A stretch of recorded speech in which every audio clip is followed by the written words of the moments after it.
Nneka N'Namdi, creator of Fight Blight Baltimore. We are economic, environmental, and social justice initiative aimed at remediating blight, led by the village and informed by the data. So I was inspired to do this work surrounding economic and environmental justice because I live in Upton, right in the area where Murphy Homes Projects used to be. And I was able to purchase my home fresh out of college because of the work of public housing residents to ensure that they were not displaced and that other folks had an opportunity for low to moderate income homeownership.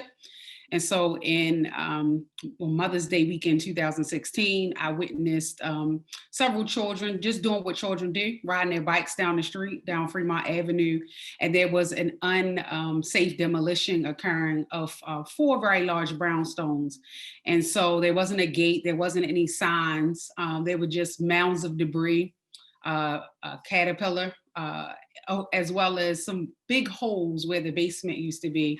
And 2 of the children were riding bikes. And I thought, what happens if one of these children loses control of their bike and falls into, the basement, or they decide that, given that there aren't a lot of playgrounds or recreation opportunities in Upton and Harlem Park, that they were going to play on the caterpillar or, in the mounds of debris. And so that started me researching why those properties were being demolished, what safe demolition was supposed to look like. Blight is the presence in community of concentrations, especially of vacant, abandoned, dilapidated, underutilized, and misutilized properties. By underutilized, we mean properties like 620 North Fremont Avenue, which is the Dr. Emerson Julian Center. One part of this fairly large building is being used as a daycare center for people, children in community. My sons both went there. But that's the 1-level portion of the building. But there's a 3-level portion of the building that is effectively not being used at all.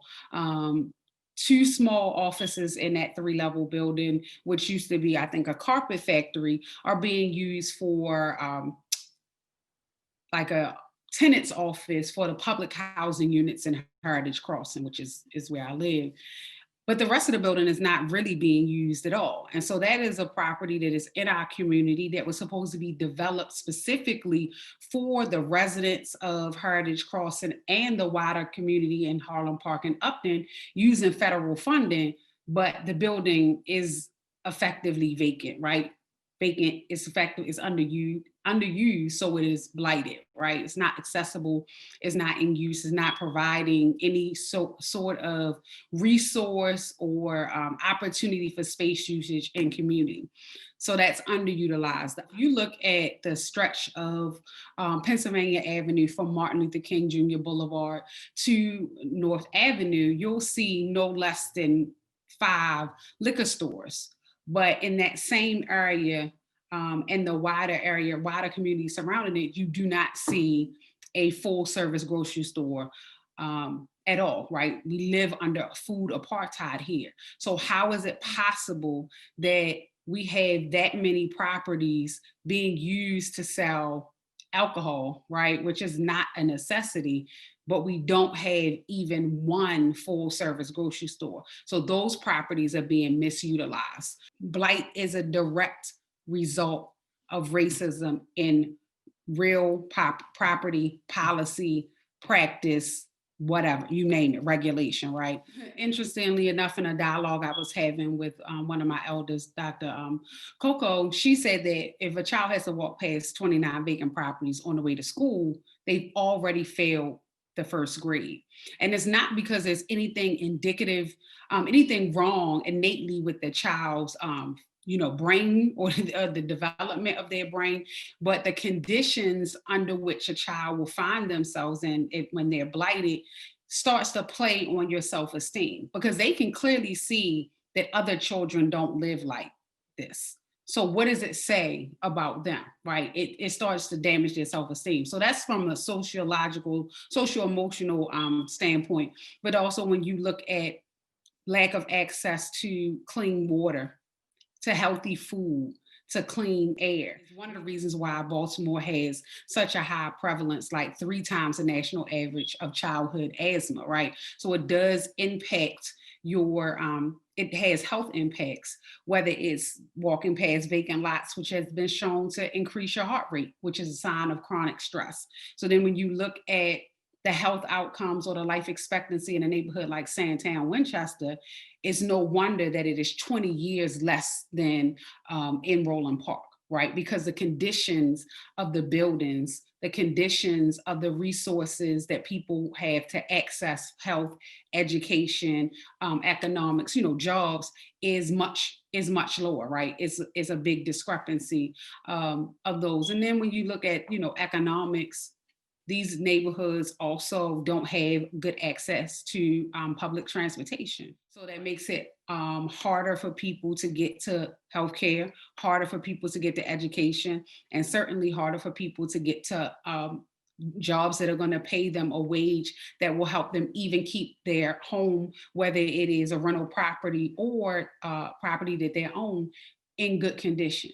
And so the health impacts are absolutely magnified by the economic impacts, which are, then magnify the social emotional impacts. In the middle of this pandemic, many people were losing their jobs and would not either be able to pay their taxes with their own funds or get access to some of the credits and services that would help them pay it otherwise. So one of the things that we launched is the Stop Oppressive Seizures Fund and the tax sale bailout, which is actually helping to get vulnerable homeowners, that is homeowners who are 65 and older, disabled, or low income that live in Baltimore City, who have an unpaid tax debt, that we're going to pay that debt for them, but also put them in contact with estate planning resources, as well as resources that will help them upkeep their property. So we've done some pivoting,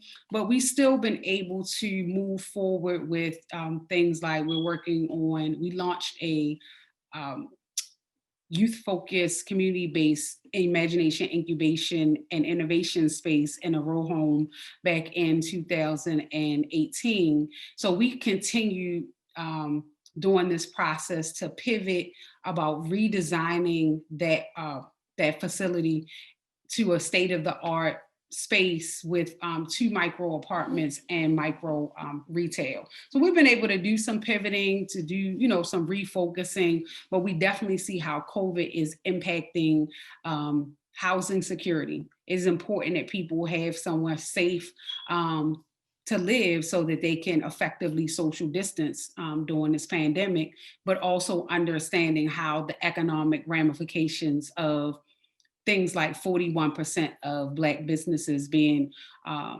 shuttering their operations, according to the Stanford Institute, as a result of COVID, and how that can have impact on housing security, because that means someone isn't getting paid, someone isn't able to employ people anymore, and how that directly impacts people's ability to pay their mortgage or pay their rent and have somewhere safe to live, to social distance during the pandemic.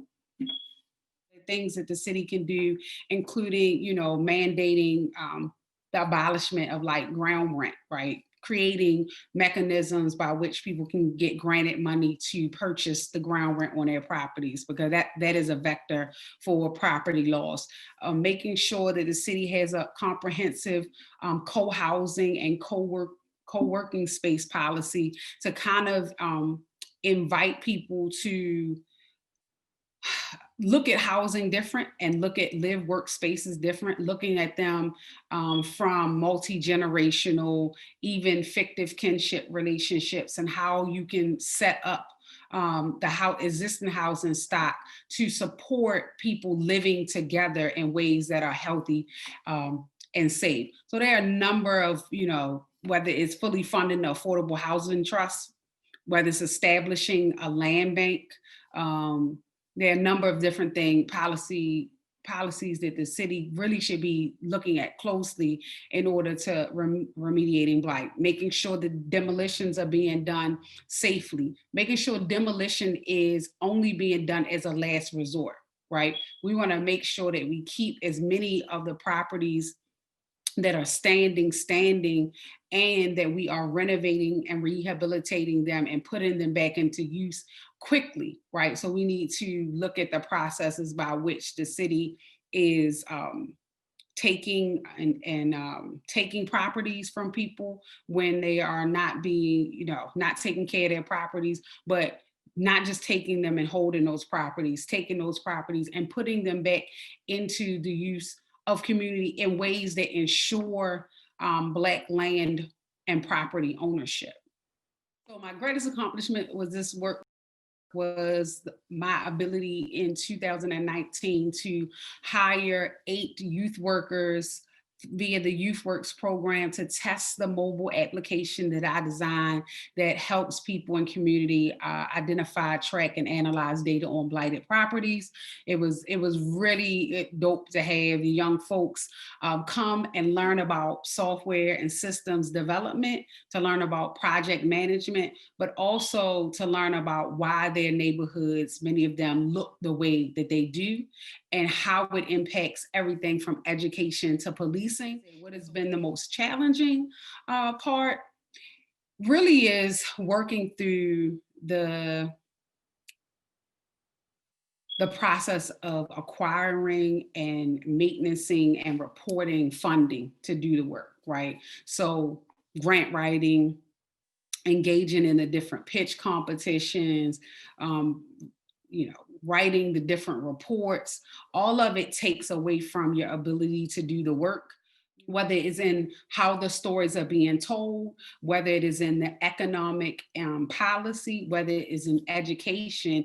And, that history is so deep and unbroken that those are the things that require Baltimore to have a boost. And I think the boost comes both from all the folks on the ground doing dope work. But in order for it to ever truly be resolved, repair must be done. So if the boost is going to be reparative, we're not necessarily here. A lot of people do optics over outcomes, but we're not here for that.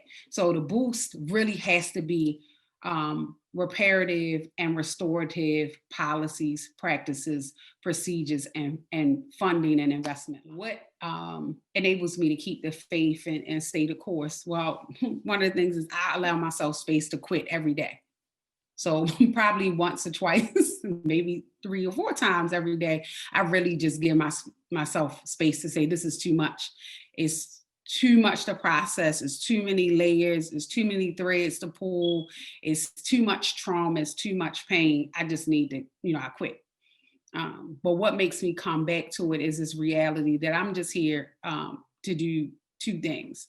One, to water the seeds, right, from the generation before me, right? And to prune the plants that they seeded, and then to plant some additional seeds. And some of the work won't be seen, like the efficacy of it, the power of it, the results, the production of it won't be seen in my lifetime. And so that enables me not to be caught up in having to see something right now, which is also a part of the culture of activism and social justice. People want to see these outcomes right now. And I challenge folks, you don't expect to see, to negate 500 years of oppression in 50 years. I'm doing now, I'm doing for 7 generations out. And so I have to be okay with understanding that much of the work, I won't benefit from the work that I'm seeing, but it is the work that my grandchildren and great grandchildren will benefit from.